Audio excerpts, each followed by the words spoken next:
And welcome, everyone. Today, Palestinian mothers, fathers, wives, children, and siblings welcome and rejoice with 110 of their sons, daughters, fathers, brothers, and sisters freed from Israeli occupation custody. Over 36 of them serving life terms, nearly 50 of them various prison sentences, and 30 of them children. Yes, children. The occupation received 3 Israeli captives back from Gaza resistance. The elation and victory shared by the Palestinians in this third prisoner swap deal of the Gaza ceasefire is one side of the story, as is the treatment of these freed Palestinians and of many others in the occupied West Bank and besieged Gaza Strip is a focus of today's spotlight. And now for our guests. Joining us is Mr. Saeb, Shaath, author and commentator out of Belfast. And Mr. Hughes, journalist and activist, also joining us from Belfast. Gentlemen, hello, and I'd like to welcome you both to the program. Mr. Saeb, Shaath, we're going to start with you, if we may. Good to check in with you. Hope you're safe and doing well. Your thoughts on freed Palestinians, many of them from resistance. What does it do for Palestinians' morale?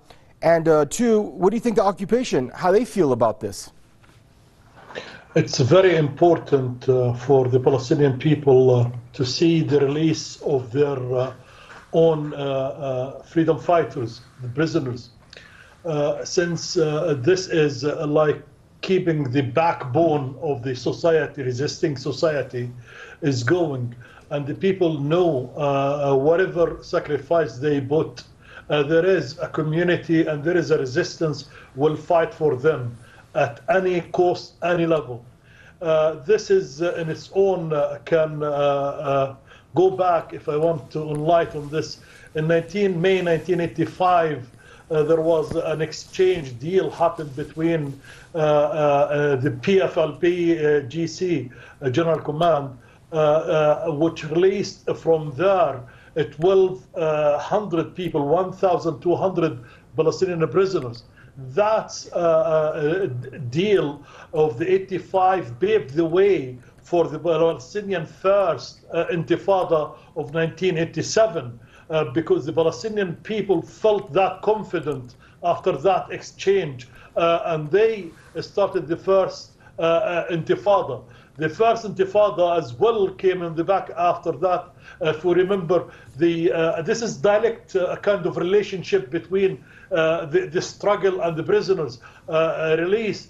The people as well witnessed in 2000 when Lebanese defeated the Zionist entity's army in Lebanon, and that's how it's influenced the second intifada in Palestine, Al-Aqsa intifada.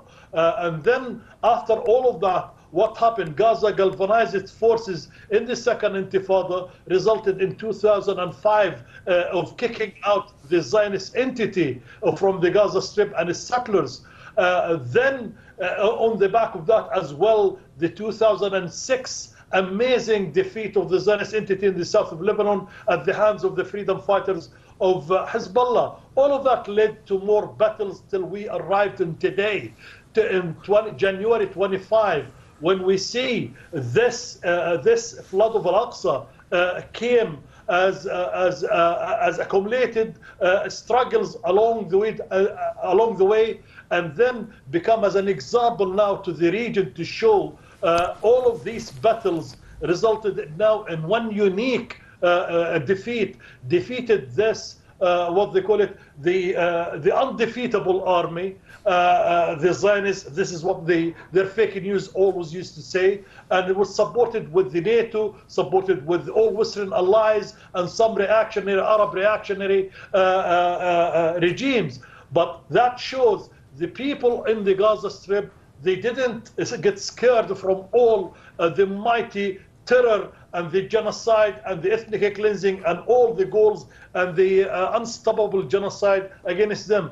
But the example they presented and the battle they showed the whole world, the influence of it, we can see it right now in the West Bank. And the people in the West Bank, they are facing that Zionist entity who is too scared from the repeat of the Gaza example in the West Bank. Let me say, from today's release, some of them I will mention by name. You have Muhammad Falahna, who's in 1991, he was one of the engineers of Yahya Ayyash, comrades of Hamas, and he's done a 1991 called Attack on a Bus, which has killed many soldiers, and since then they refused to release him. Today you see Zakaria Zbeidi, one of the commanders of Al-Shuhada Al-Aqsa, which is the Al-Aqsa Brigades. He's one of what we call it the Freedom Tunnel of Jalbou Detention Center, with the 5 guys from Islamic Jihad. They escaped, but they caught them. He's been he lost his son while he's in jail. He lost his wife, and this man, they tried to assassinate him before they put him in jail. His a life sentence as well was going to receive. And you have Muhammad Atiyah Abu Warda.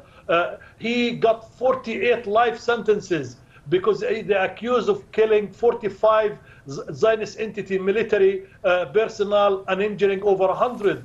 And then released from the Islamic Jihad today, Sami Jaradat, who they said he was responsible for the operation of the martyr Hanadi Jaradat, who she killed a 21 Zionist entity leader and high-ranking civil affairs as well individuals. So all of that can show the Palestinian people are rejoicing the release of their son, even they are mourning the news of losing martyrs like the chief commander of Hamas, Izzuddin al-Qassam, Muhammad al-Dayf, and others with him. Thank you there for your opening thoughts there, Mr. Shaath. And Fra Hughes, thanks for your patience there, bud. Welcome to the program. Always a pleasure to check in with you. You remember about 25 or 26 years ago, Fra, when we had the Good Friday Agreement, and we saw dozens upon dozens of Irish liberation fighters freed, many serving life terms under a ceasefire deal with the UK authorities. What does that do for resistance when you have this kind of victory, where you have freed heroes and icons going back to their communities and their families? Well, it's a huge event in itself, as I'm sure you can understand, but we have to look at it in context. This was part of the peace process. This was part of the Good Friday negotiations, the Good Friday Agreement, where Irish Republicans and pro-British loyalists, the British government and the Irish government, set about finding a lasting peace deal for the population in the occupied north of Ireland. So it's comparable in that when the people were released, there was people were overjoyed in Belfast and in Derry and in the hometowns of all the prisoners who had been released. But we were entering a peace process, and although our prisoners were not given an amnesty, they were given their freedom as part of an overall settlement package. But I was listening with great interest to what Dr. Shaath was saying, and it came to my mind that when you look at the objectives of Operation Al-Aqsa Flood on the 7th of October 2023, their objectives were to undermine the normalization policy between Israel and Saudi Arabia. Another one of the fundamental reasons for that operation was also to put the cause of Palestine back on the global the global political scene. And another part was to take Israeli military service personnel as captives in order to be used in hostage prisoner exchange deals. Now, Israel said it would destroy Hamas and it would release the hostages. But when you look at who has actually succeeded, the normalization with Saudi Arabia is either abandoned or put on the long foot. The exchange of prisoners, which is possibly why so many people were taken from those Israeli settlements in the occupied land of Palestine on the 7th of October.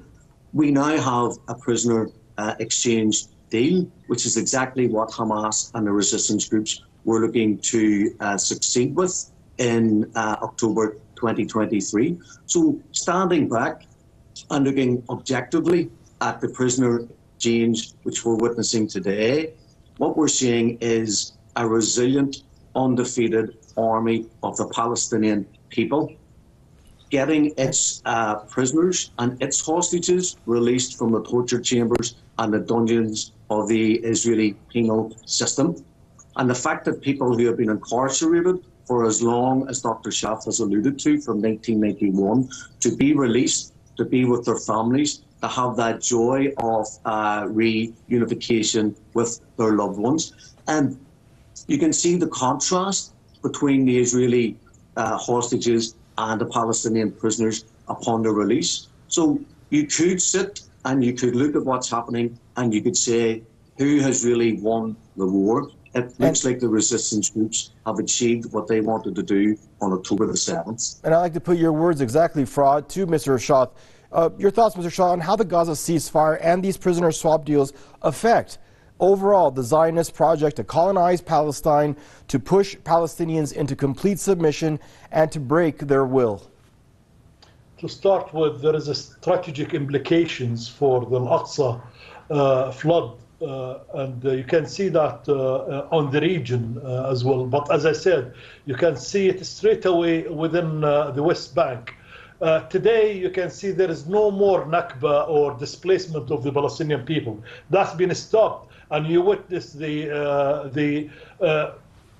amazing kind of return of the Palestinian people to the north and the Gaza City, walking on their feet, or after that with some sort of cars, which is went through scan by the Qatari and Egyptian personnel in there.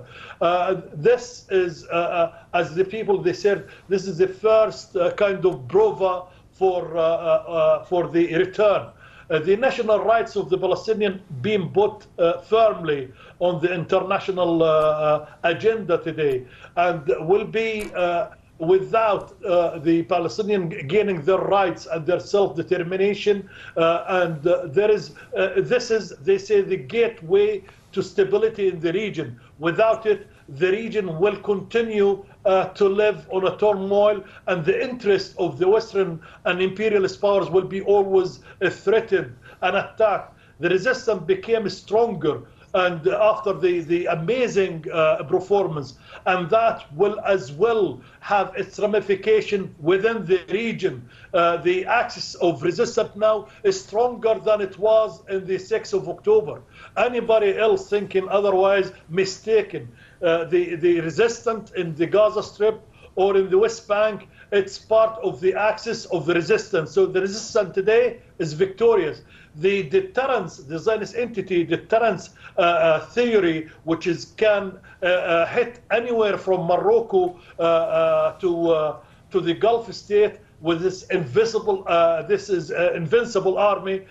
This theory is cracked and fallen under the feet of the freedom fighters in the Gaza.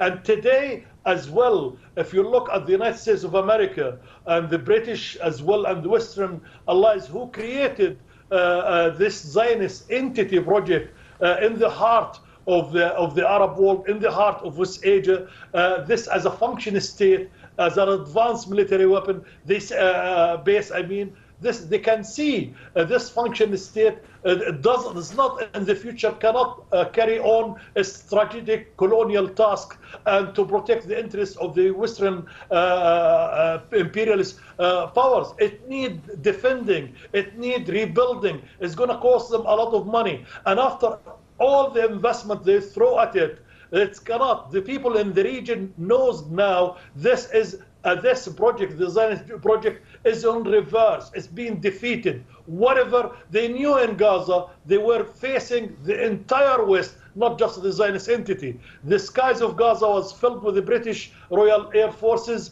spying on everything in Gaza. On the ground of Gaza, there was Delta forces, and some of them were involved on the trying to liberate the 4 prisoners, Israeli prisoners from the Nusrat refugee camp. 7 Americans, they say, being killed along with Israelis in there when they faced. They came under the cover of Palestinian displaced individuals and using United Nations UNRWA vehicles and suddenly opened fire on everyone. It was American forces led by General Petraeus.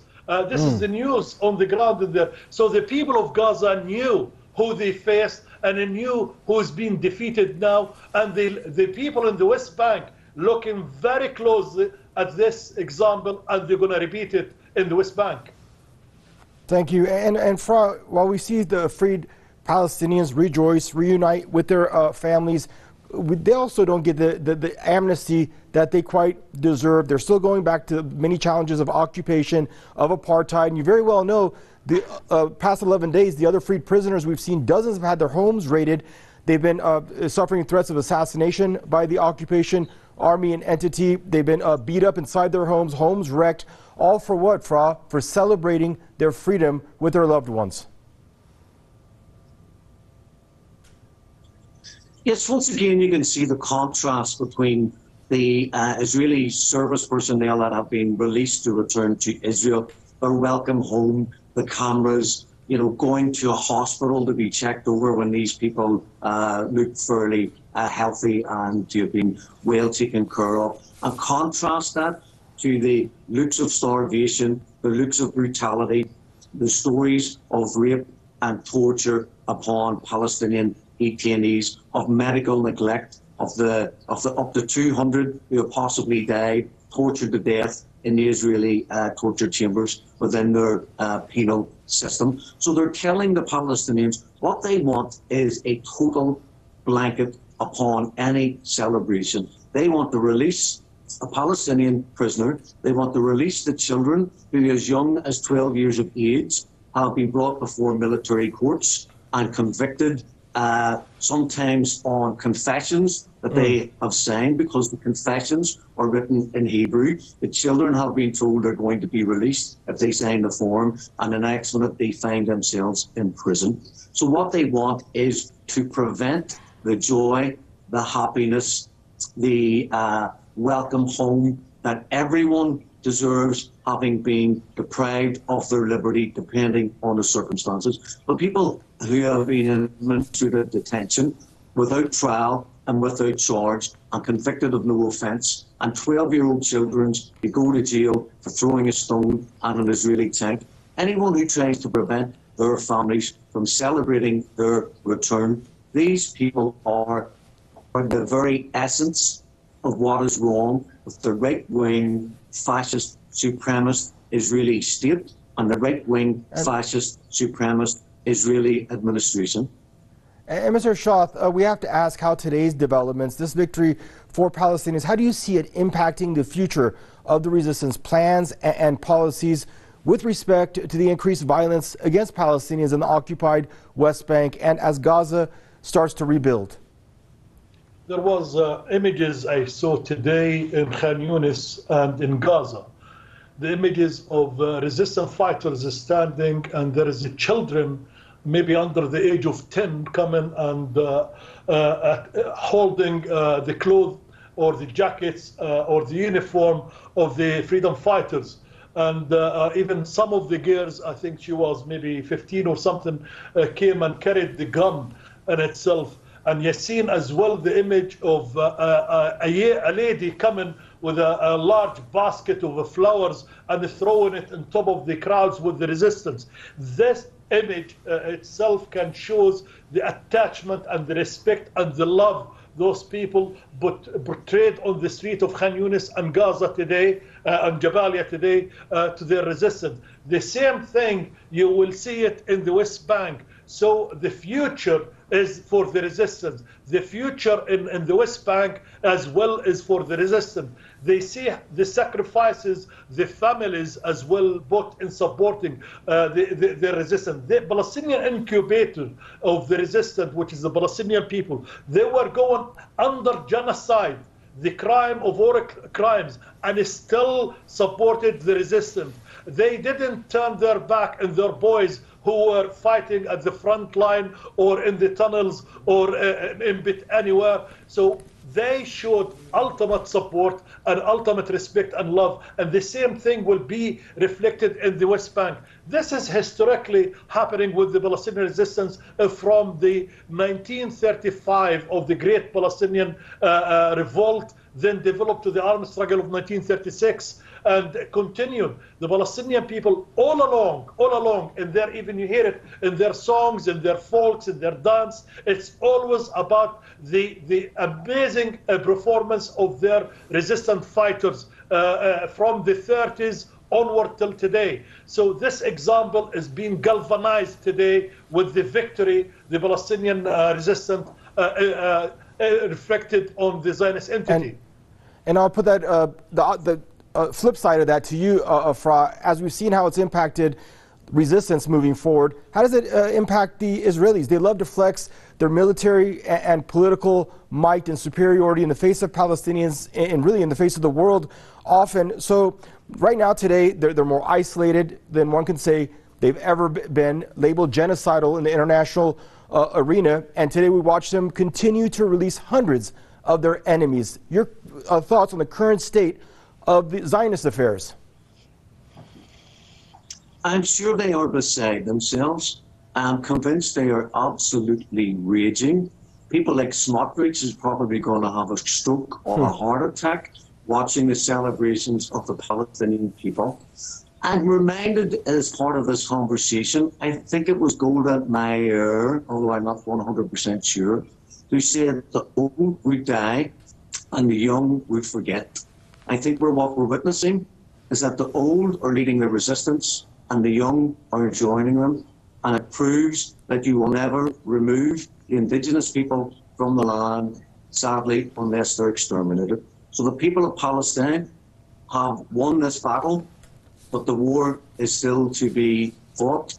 And I hope going forward that the Israeli state, basically in its components and makeup, and the right-wing fascism and supremacism and racism that is at central core of the Israeli psyche, until Israel is dismantled, until this apartheid state no longer exists, like a cancer in the body host of the Levant, it will continue to destroy the host and kill as many people as it can until not the Palestinians, but the Israelis are brought not just to the negotiating tables, but brought to their knees.